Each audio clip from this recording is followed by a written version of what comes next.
Assalamualaikum warahmatullahi wabarakatuh. Sahabat sekalian yang dirahmati Allah, marilah kita menyimak tanya jawab dari Ustadz Abdul Somad mengenai berbagai macam pertanyaan yang mungkin sahabat semua memiliki pertanyaan dan butuh solusi yang sama. Marilah bersama-sama kita menyimak ceramahnya tersebut. Pak Ustadz, bolehkah foto kita diposting di sosmed? Kok menyindir aku kok?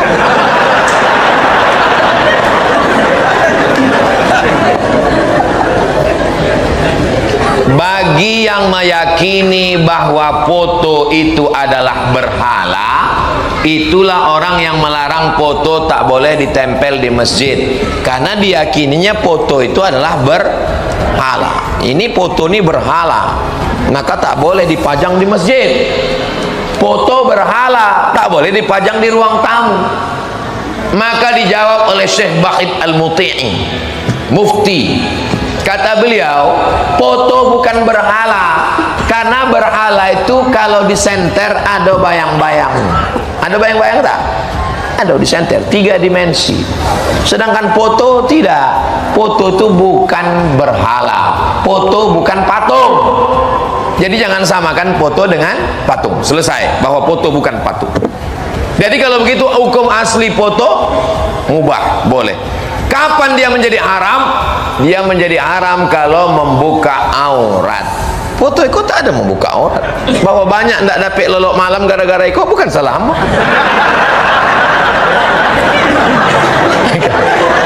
Selama tidak membuka aurat, batas-batas. Ibu kalau memposting foto jangan yang surang, jangan sendirian, rame-rame grup pengajian, rame-rame. Jangan sendirian. Kalau sendirian nampak orang fokus ke situ. Jadi rame-rame tak masalah. Tidak membuka aurat. Iko sudahlah sendiri membuka aurat, selfie mulut digini-ginikan pula. Macam kudo lapak. Nah, itu. Silakan posting, tapi yang tetap menjaga marwah sebagai orang Melayu, menjaga ikatan syariah. Adat bersendi syarak, syarak bersendi kitabullah. Ustadz, apa hak suami terhadap HP istri? Karena banyak pertengkaran karena HP, Pak Ustadz. Tolong dijawab. Apa masalah HP istri kok?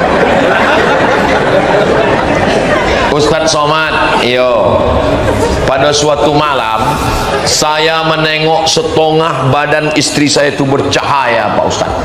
Apakah itu nur cahaya dari Allah? Enggak. Inyo sedang memeriksa HP Waang.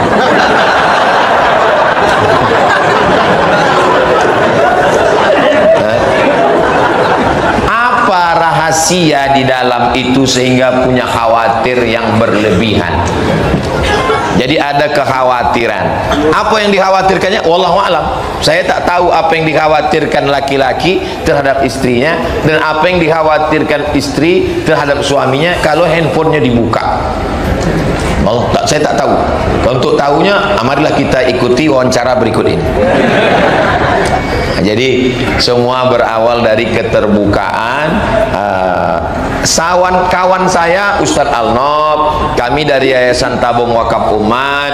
Kalau ada perempuan yang bertanya masalah hukumnya melalui Ustadz Al-Nob, melalui Ustadz Tatang, melalui Ustadz Endri, melalui tim-tim kosadanya. Ada grupnya.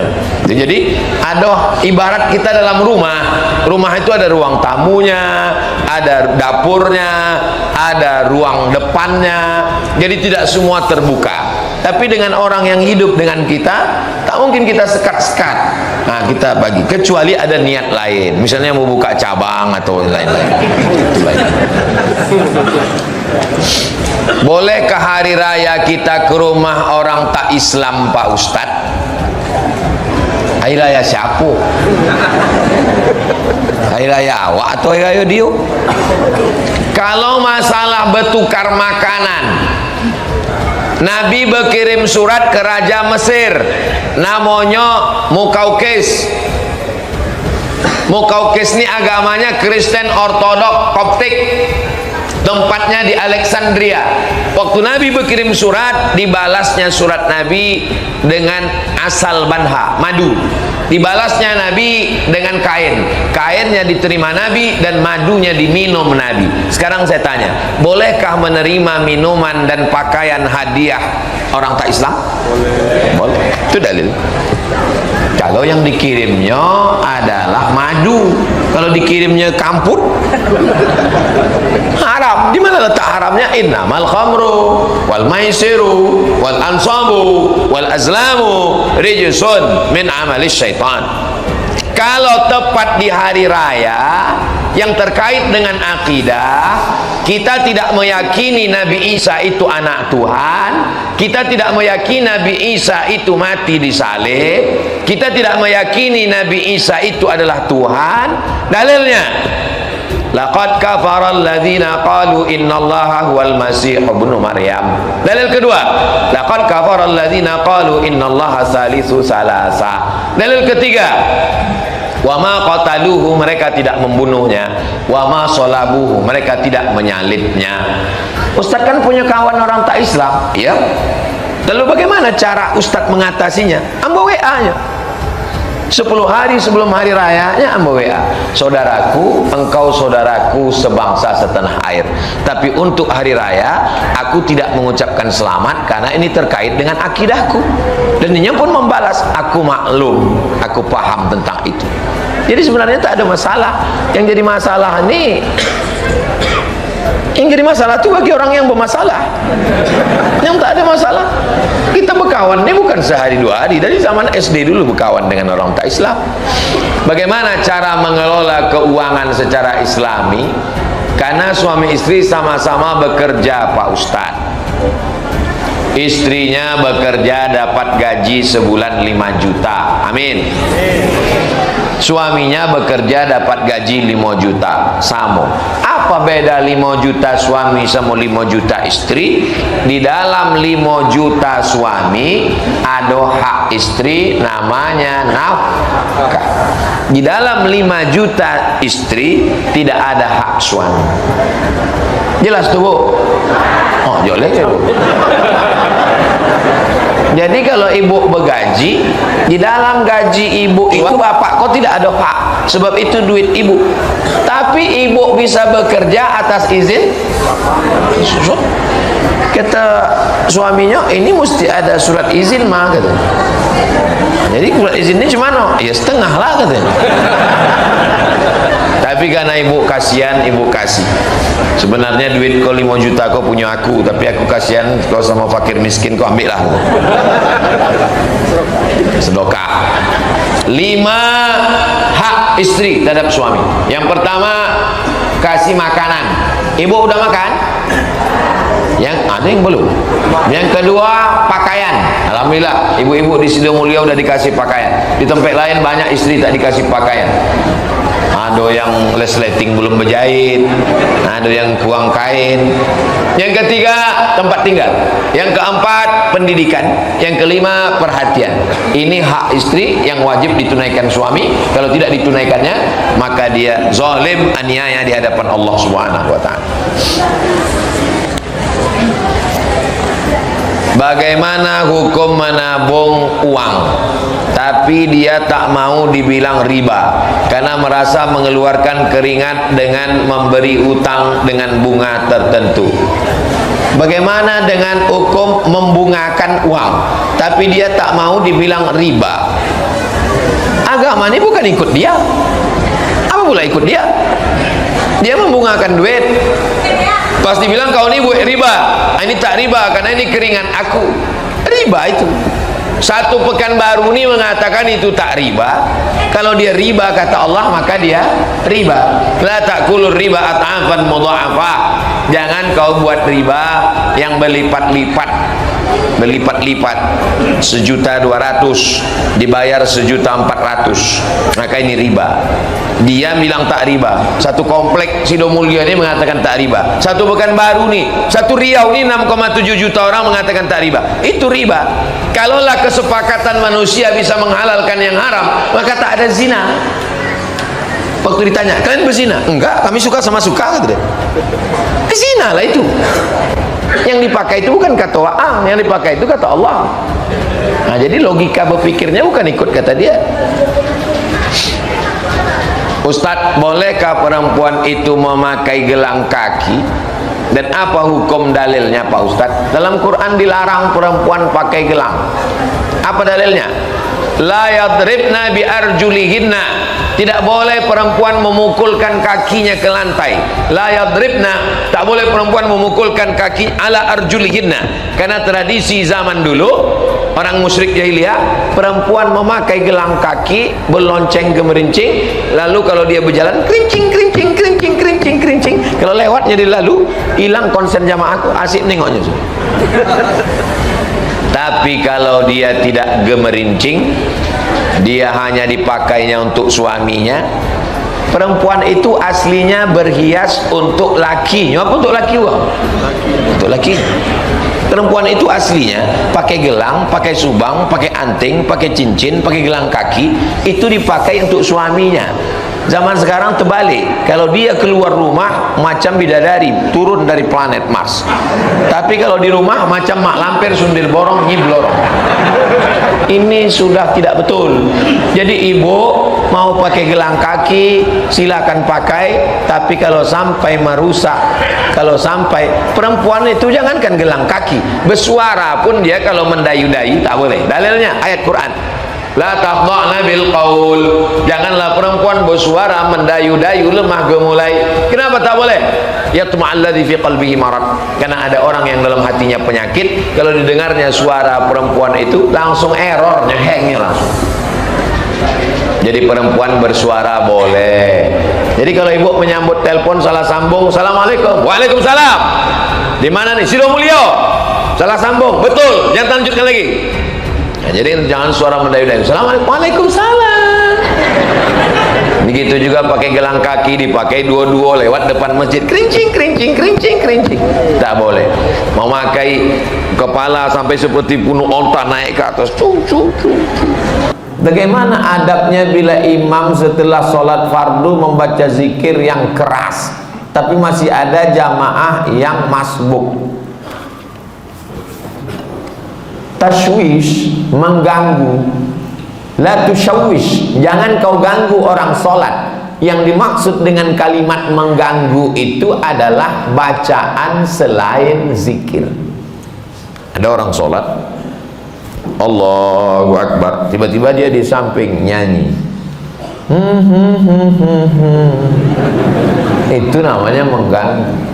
Tapi kalau ada orang sholat yang lain yang sebelah subhanallah subhanallah subhanallah, apakah terganggu? Tidak. Yang terganggu dengan subhanallah itu setan. Kenapa? Karena bacaan zikir dengan sholat isinya sama. Aqimis sholata li zikri, dirikanlah sholat untuk zikir mengingat aku. Orang yang berzikir sama circle-nya, sama signalnya. Orang yang berzikir mengingat Allah, orang yang sholat mengingat Allah. Orang yang sama-sama mengingat Allah, tidak saling mengganggu dan tidak saling terganggu. Jadi kalau ada orang sholat, orang sebelah itu berzikir, tapi zikirnya mengganggu, dua kemungkinan. Yang sholat itu setan, atau yang berzikir itu setan. Dia udah tahu bahwa zikir itu tidak terlalu kuat, tidak terlalu pelan. Subhanallah, subhanallah. Udah tahu ada orang sholat, kuat-kuat matanya ke situ lah. Subhanallah, subhanallah. Ini setan. Ini setan yang sedang berzikir. Pak Ustadz, zikir setelah selesai sholat itu kan zikirnya sir. Itu menurut mazhab Syafi'i. Zikirnya jahar, mazhab muridnya Imam Syafi'i, namanya Hambali, Imam Ahmad bin Hambal. Menurut mazhab Syafi'i, berzikir itu jahar sementara makmumnya tahu. Kalau makmumnya sudah tahu, zikirnya sir. Maka di sebagian masjid zikirnya sir. Pas imam ditanya, Pak Imam zikirnya kok enggak jahar? Makmumnya udah tahu. Ustaz Somad kalau jadi imam bacanya, saya kalau jadi imam zikir saya jahar. Kenapa Ustaz nggak baca sir? Karena makmum saya ada 3 orang nggak tahu. Yang pertama anak kecil, dia nggak tahu. Yang kedua mu'alaf baru masuk Islam. Yang ketiga, orang tua udah tahu cuman lupa. Maka mereka dikasih tahu. Anak-anak ini pulang ke rumah, nanti ditanya sama emaknya, "Nah, zikir di masjid tadi apa?" Tapi kalau saya zikir kuat, dia tahu subhanallah, subhanallah, tapi tidak terlalu kuat. Nggak mungkin juga orang di masjid zikir sampai subhanallah, subhanallah. Kau zikir apa ngamuk?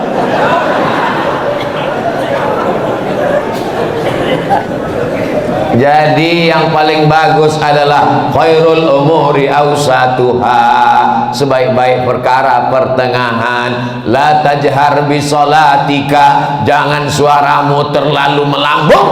Wala tukhafit biha, jangan pula terlalu tersembunyi. Wabtaghi baina dzalika sabila, carilah jalan tengah. Subhanallah, subhanallah, subhanallah. Ustaz Somad ngomong katanya bersuara jangan terlalu melambung tinggi. Ustaz sendiri kalau ngomong tinggi, saya biasa aja, sound systemnya bagus.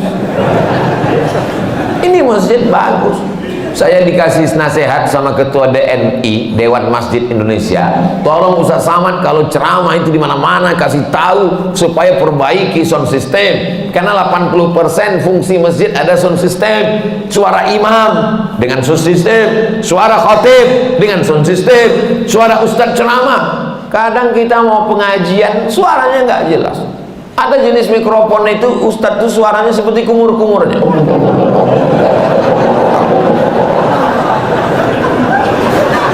Tapi di masjid Darul Hamid, Baitul Hamid, bait rumah, Hamid rumah orang yang memuji Allah, rumah yang terpuji. Masya Allah, tenang, sound systemnya mantap, cuman agak panas saja dikit.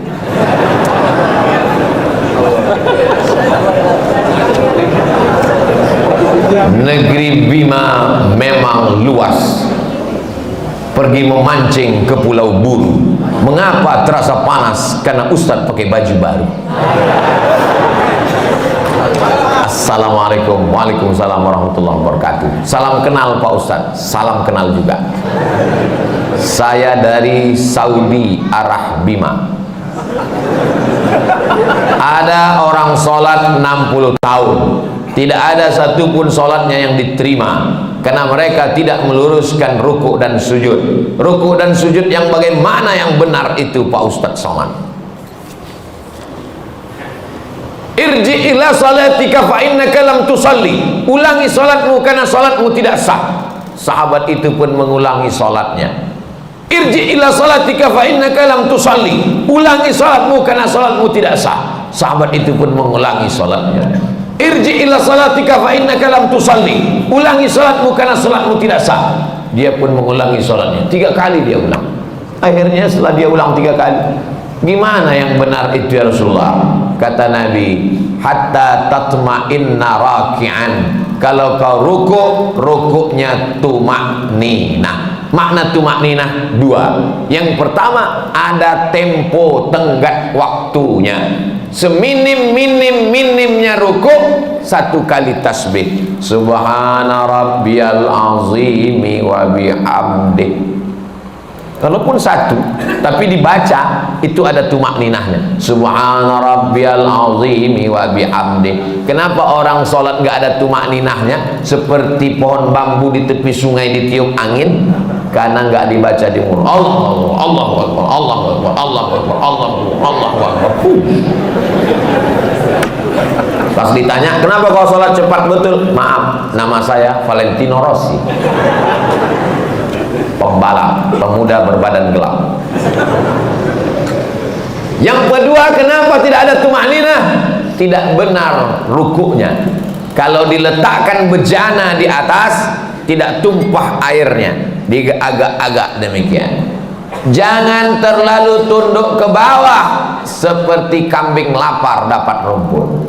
Jangan mendongak ke atas seperti kuda jantan melihat kuda betina, apalagi kuda liar.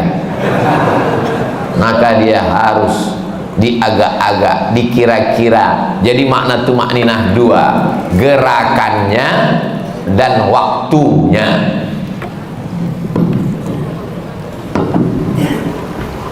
Allahu Akbar. Subhana rabbiyal azim wa bihamdi. Subhana rabbiyal azim. Tidak terlalu menunduk ke bawah, tidak terlalu mendongak. Jangan rukuknya mendongak. Lalu kemudian sujud hatta tatma'inna sajidan. Kalau engkau sujud, sujudnya juga tumaknina. Ujung kaki dua, ujung lutut dua, tapak tangan dua, kening satu. Nggak ada orang keningnya dua, menempel ke bawah. Ini kening. Apakah hidung juga wajib disentuhkan? Kening ke lantai wajib, hidung mustahab, dianjurkan. Yang paling bagus hidung. Cuman beda kita dengan orang Arab. Orang Arab tuh nggak terlalu terpaksa, kena dia. Kita memang agak kita paksakan dikit. Mohon maaf, yang besek jangan tersinggung. Ini saya cerita tentang saya nih maksudnya. Jadi masalah hidung kena itu mustahab, dianjurkan. Bagaimana kalau orang pakai peci sampai keningnya tertutup? Ada orang pakai peci gitu. Makanya sebagian orang kadang kalau mau sholat dinaikkannya ke atas supaya menempel ke bawah. Afdalnya demikian. Bagaimana kalau ada orang keningnya tertutup? Maka sesungguhnya kain pada bagian tubuh yang menutupi tidak membatalkan sholat. Mana dalilnya? Karena ada seorang sahabat Nabi sedang sholat, dia ambil ujung jubahnya, dia tutupkan ke atas pasir karena dia tidak mau keningnya menempel ke pasir karena panas, terik, nggak ada sajadah. Sholat dia, pas mau sujud, ujung jubahnya dia sujud di atas. Itu dalil boleh menempelkan ke kain yang menempel ke badan, tapi kurang afdal. Yang afdal adalah menyentuh. Begitu yang diajarkan Nabi. Kenapa orang bisa tasbihnya itu cepat sekali? Karena tidak diucapkan di mulut. Kalau diucapkan di mulut pasti pelan. Subhana rabbiyal a'la wa bihamdi. Subhana rabbiyal a'la. Subhanakallahumma wa bihamdika. Tasbih kita pelan itu karena diucapkan. Subhanallah, subhanallah, subhanallah, subhanallah. Jadi kalau ada bapak ibu lihat ada orang cepat sekali, itu karena nggak diucapkan.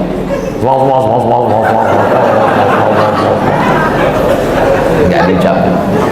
Bahkan kata Syekh Ali Jum'ah, itu pakai nafas membantu lebih khusyuk. Diucapkan walaupun sholat zuhur dan asar.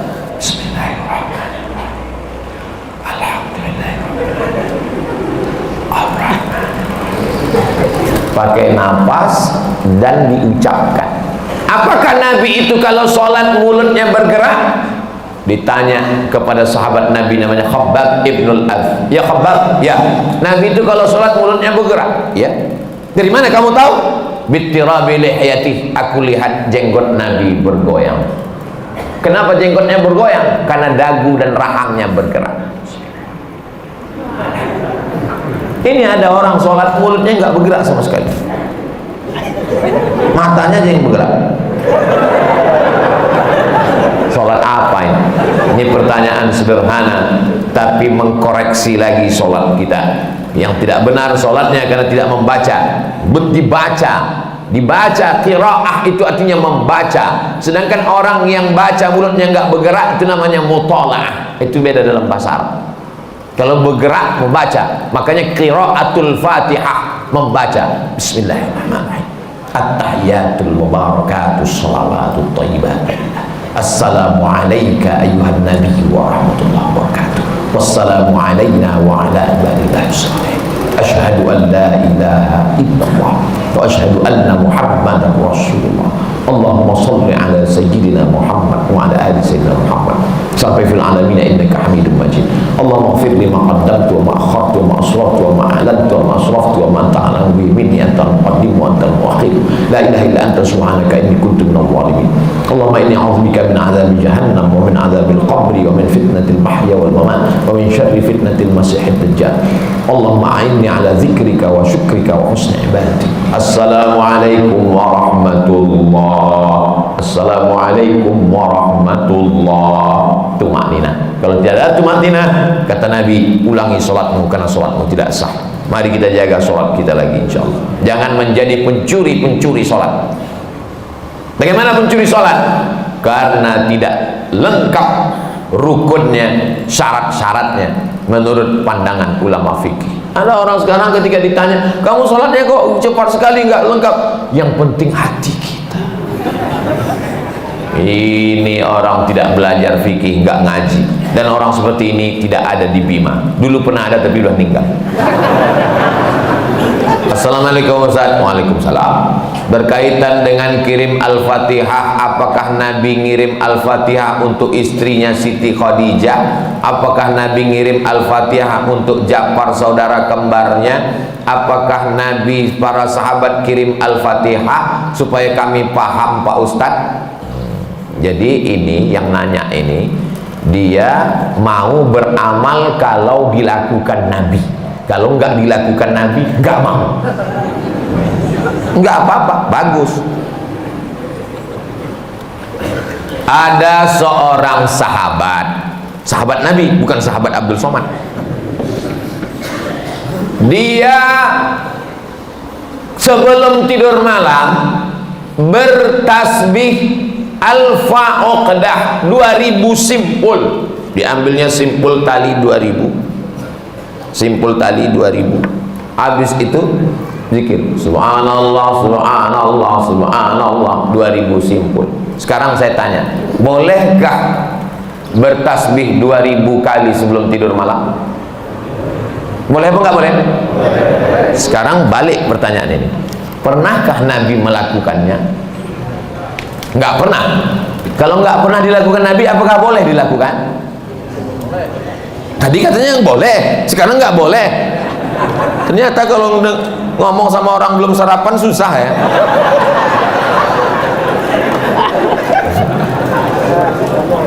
Oke, contoh kasus yang kedua. Ada seorang imam mazhab. Tadi yang bertasbih 2000 kali sebelum tidur itu sahabat Nabi, namanya Abu Hurairah. Sahabat Nabi. Di mana bisa dibaca biografinya? Dalam kitab Syiar A'lam An-Nubala. Siapa yang nulis? Imam Az-Zahabi, Imam Ahlus Sunnah wal Jamaah. Contoh yang kedua. Da'autu lisyafi'i fi salati arba'ina sanah. Saya mendoakan guru saya Imam Syafi'i fi salati, dalam salat saya arba'ina sanah, 40 tahun. Rabbi firli wali walidayya wali Muhammad bin Idris Asy-Syafi'i. Bolehkah mendoakan Imam Syafi'i 40 tahun? Boleh. Sekarang pakai logika ini. Pernahkah dilakukan Nabi? Nggak pernah. Kalau nggak pernah dilakukan Nabi berarti nggak boleh. Ini pertanyaan tingkat tinggi. Apakah mesti disyaratkan, mesti dilakukan Nabi dan sahabat? Puasa Nabi Daud, pernahkah Nabi melaksanakan puasa Nabi Daud secara berterusan? Yasumu yauman wa yuftiru yauman? Enggak pernah, tapi Nabi memujinya. Apa kata Nabi? Ahabbu saum ilallah saumi Daud. Puasa yang paling bagus adalah puasa Nabi Daud. Nabi tak pernah melakukannya. Jadi sunnah ada 3. Yang pertama sunnah fi'liyah, Nabi melakukannya. Yang kedua sunnah qauliyah, Nabi mengucapkannya tapi Nabi tak melakukannya. Ada jenis yang ketiga, sunnah takririyah, Nabi tidak melakukannya, Nabi tidak mengucapkannya, dilakukan orang lain, disetujui Nabi. Mana contohnya? Sami Allahu liman hamidah, Nabi mengajarkan Rabbana lakal hamdu mil'us samawati wa mil'ul ardi wa mil'u ma syi'ta min syai'in ba'd. Tapi ada satu sahabat bacaannya lain, Sami Allahu liman hamidah, Rabbana lakal hamdu hamdan thayyiban mubarakan fi. Selesai salat Nabi tanya, siapa tadi yang baca alhamdulillah hamdan thayyiban katsiran mubarakan fi? Aku enggak pernah ajarkan. Aku ya Rasulullah. Apakah Nabi marah? Aku nggak pernah melakukannya. Kenapa kamu pandai-pandai buat doa itu? Kau masuk neraka jahanam. Apa kata Nabi? Apa kata Nabi? Ra'aitu bid'an wa salasuna malakan yabtadirun. Aku lihat 39 malaikat turun dari pintu langit ingin mencatat doa yang kau baca. Enggak pernah dibaca Nabi. Begitu juga dengan Allahu Akbar kabira, diriwayatkan oleh Abdullah bin Umar bin Khattab. Nabi mengajarkan, Allahumma ba'id baini wa baina khatayaya kama ba'adta bainal masyriqi wal maghrib. Sahih Bukhari. Allahu Akbar kabira ada juga dalam Sahih Bukhari. Nabi tidak pernah mengucapkannya. Siapa yang membaca itu? Sahabat. Allahu Akbar, tiba-tiba ada sahabat di belakang, Allahu Akbar kabira walhamdulillahi katsira wa subhanallahi bukratan wa asila. Titik. Wajhatu wajhiya itu iftitah lain. Selesai sholat Nabi tanya, siapa tadi yang baca Allahu Akbar kabira? Ana ya Rasulullah. Apa kata Nabi? Futihat abwabus sama, terbuka pintu-pintu langit, malaikat turun mencatat doa yang kau baca. Ini jenis takriri. Makanya perbuatan kalau tidak dilakukan Nabi adalah bid'ah. Betul kata Imam Syafi'i, kalau dia bertentangan dengan syariah. Selama masih ada dalilnya, tidak bertentangan dengan syariah, maka dia tidak disebut bid'ah dhalalah, tapi dia disebut dengan mahmudah. Sekarang tentang mengirimkan Al-Fatihah kepada orang meninggal dunia, sampai apa tak sampai? Siapa bilang sampai? Memangnya yang udah meninggal tuh pernah ngasih tahu? Alhamdulillah titipannya udah sampai, makasih ya. Imam Ibnu Taimiyah punya murid namanya Imam Ibnul Qayyim Al-Jauziyah. Punya kitab namanya Kitab Ar-Ruh. Sudah diterjemahkan ke bahasa Indonesia 3 huruf, R-O-H, roh. Di situ diceritakan Imam Ahmad bin Ambal lewat di suatu makam. Ada orang baca Quran. Kata dia, berhenti, jangan kau baca. Lalu disebutkanlah sanad-sanadnya bahwa membaca Quran itu untuk orang meninggal dunia tidak terlarang. Tentang kitab roh ini tidak diragukan, karena ada seorang dapat gelar doktor gara-gara meneliti kitab roh, namanya Dr. Bassam dari Kuwait. Umar bin Khattab punya anak laki-laki namanya Abdullah bin Umar bin Khattab. Dia pesan, kalau aku meninggal dunia, nanti bacakan di atas makamku pangkal Al-Baqarah 5 ayat sampai wa ulaika humul muflihun, dan ujung Al-Baqarah 3 ayat lillahi ma fis samawati sampai habis. Pesan Abdullah bin Umar bin Khattab kepada orang nanti kalau aku sudah meninggal. Berdasarkan itu Imam Nawawi meninggal tahun 676 dari kalangan mazhab Syafi'i, dalam kitab Al-Azkar mengatakan, wa in khatimul qur'ana fahuwa hasanun. Seafdal-afdalnya dibacakan sekhatam Al-Qur'an. Kalau tidak sanggup sekhatam Al-Qur'an, likulli syai'in qalbun, segala sesuatu punya hati. Wa qalbul Qur'an Yasin, hatinya Al-Qur'an adalah Yasin. Enggak sanggup juga, Ummul Qur'an Al-Fatihah. Itulah dia dalil-dalil orang yang membacakan Quran. Kalau enggak setuju, jangan salahkan orang karena orang punya dalil. Saya enggak setuju, enggak usah lakukan. Yang tidak boleh itu adalah tidak ada ulama satupun yang membolehkan, dia membuat sendiri. Nah, itu nggak boleh. Imam Nawawi, ini Imam Nawawi bukan imam sembarangan. Dia bukan selevel Imam Samudra, apalagi Imam S. Arifin. Imam Nawawi, kalau kita baca kitab pertama Sahih Bukhari, di bawah Sahih Bukhari Sahih Muslim. Imam Muslim muridnya Imam Bukhari. Kalau kita baca Sahih Muslim kita nggak paham, kita mesti baca kitab Al-Minhaj Syarah Sahih Muslim Ibn Al-Hajjaj Imam Nawawi. Imam Nawawi itu dalam kitab fikih, kitab besar Al-Majmu' Syarah Muhazzab, Raudatul Talibin wa Umdatul Muftin. Saya ngajar hadis arba'in, hadis paling sedikit kecil arba'in, Imam Nawawi. Hatam arba'in naik kitab Riyadus Shalihin, Imam Nawawi. Hatam Riyadus Shalihin, naik lagi kitab Al-Azkar, Imam Nawawi. Membaca kitab Mustalah Hadis yang disyarah oleh Imam Suyuti, Tadribur Rawi, Syarah Takrib Nawawi. imam besar. Apa kata Imam Nawawi mengomentari hadis tentang pelepah korma? Nabi membelah pelepah korma, ditusukkannya ke makam. Apa kata Nabi? Kalau tasbih pelepah korma saja sampai, apalagi bacaan Quran orang beriman. Nah, jadi pertanyaan ini memang simple, tapi ini ingin menggali dan menguji isi kepala Abdul Somad. Enggak apa-apa. Kalau nggak setuju, nggak usah lakukan, tapi jangan salahkan, karena nanti takutnya di akhirat ketemu dengan Imam Nawawi malu.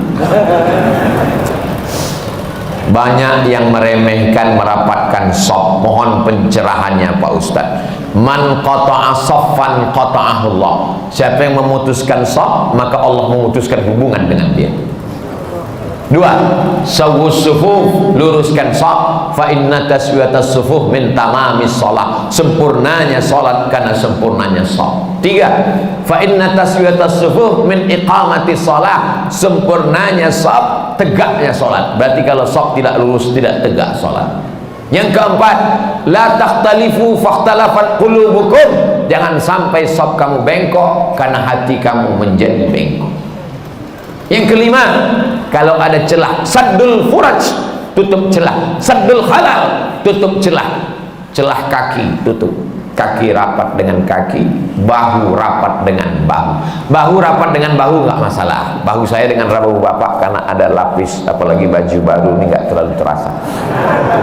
Yang agak masalah dikit kalau kaki rapat dengan kaki, karena nggak semua orang nyaman. Saya kalau ada orang merapatkan kakinya dengan kaki saya nggak apa-apa, karena saya orangnya nggak terlalu sensitif. Tapi ada orang yang kulitnya tipis, dia kalau kakinya kena, dia seperti kena kecoa. Jadi kalau teman di sebelah kita itu kita rapatkan kaki, dia geser, jangan rapatkan lagi, karena kalau kita geser nanti dia geser lagi, dia geser lagi. Imam udah mau walad dolin, kita masih ngurus kaki. Khawatirnya dia baru tobat kemarin, begitu kita geser 2 kali, dipijaknya langsung.